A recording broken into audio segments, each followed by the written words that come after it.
The most notable I want to start with being likely fight of the year between Luis Nery and Azat Hovhannisyan. At 122 pounds, this was just an incredible matchup, an incredible fight.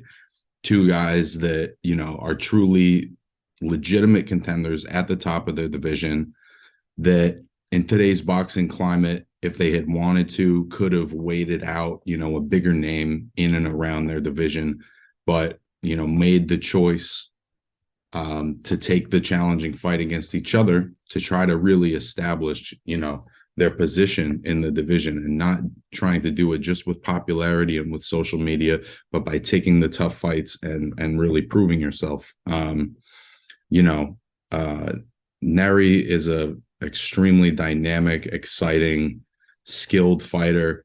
For me, the initial comparison was Arturo Gatti, and I don't want to overstep because Arturo is my favorite fighter of all time, but I think Nery has that combination of boxing skill and he's also, for lack of a better term, got a little bit of a screw loose. And depending on what happens in the fight, he may find himself engaging in a more physical brawl than is necessary or than his skills would or could allow him to, if he relied exclusively on those. And you saw that in the first 5 rounds where he really kind of outboxed Azat and put a bit of a beating on him. The accumulation of the body punishment over the course of those early rounds, by the 6th or 7th, the fight was much more stationary and was becoming the kind of fight that Hovhannisyan would have wanted, a physical, all-out brawl.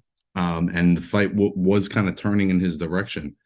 Then at the end of the 10th, Nery drops him, definitely hurts him very badly. He barely gets through the round, kind of feels him out for that first little chunk of the 11th, and then stops him after hurting him with a combination.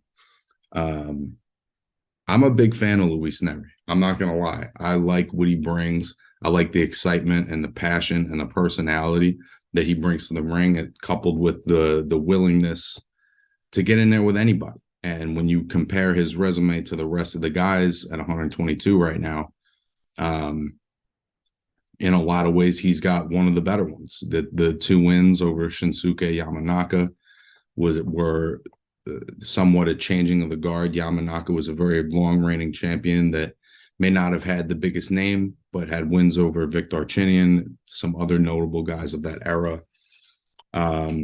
So beating that guy twice, beating undefeated Carlos Castro after a knockout loss to Brandon Figueroa, and now beating, Hovhannisyan, who's just one of the most tough, rugged guys, maybe in all of boxing. I mean, he's sort of serving as the Ruslan Provodnikov of this moment, and definitely only raises his stock with his performance in this fight.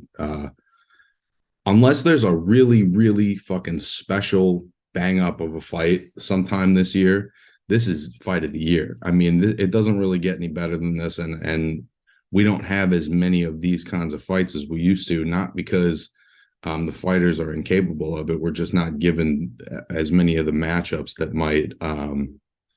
might supply this kind of excitement. So for me going in, and if you watched any of the ITR boxing podcast, during the previous week, I was very high on this fight. I really felt like this is the fight fans' fight. And I think it delivered in every sense of the word. I know Nery is now the mandatory to Stephen Fulton, who's the unified champion. I believe he's the mandatory to the WBC belt. Fulton, there's been this rumor that Fulton and Inoue are going to fight, but we don't have a date. We don't have a formal announcement. It's, I guess, yet to be seen if that fight is going to happen immediately. But I think Nery is a fantastic opponent for any of the top guys at this weight class. I think he serves as one of the best opponents available to Stephen Fulton. If he's not going to fight MJ Akhmadaliev, if he's not going to fight Inoue, I think Nery is a very exciting fight. I don't know, because of, like I said, because of that screw that's a little loose, I don't know how he does against the very top at this division, as it stands right now, between Inoue, Fulton, Akhmadaliev. There's a couple other guys. I don't think, though, if you're not one of those guys, he's 100% going to beat you. There's no doubt about it. He's he's that level. It's just, we have to see how he does in those kind of matchups. And the one example we have against Brandon Figueroa, obviously he lost, but he has the quality wins. He has the exciting style. He has the charisma. And I think he's a guy that could very much be a player at 122 pounds.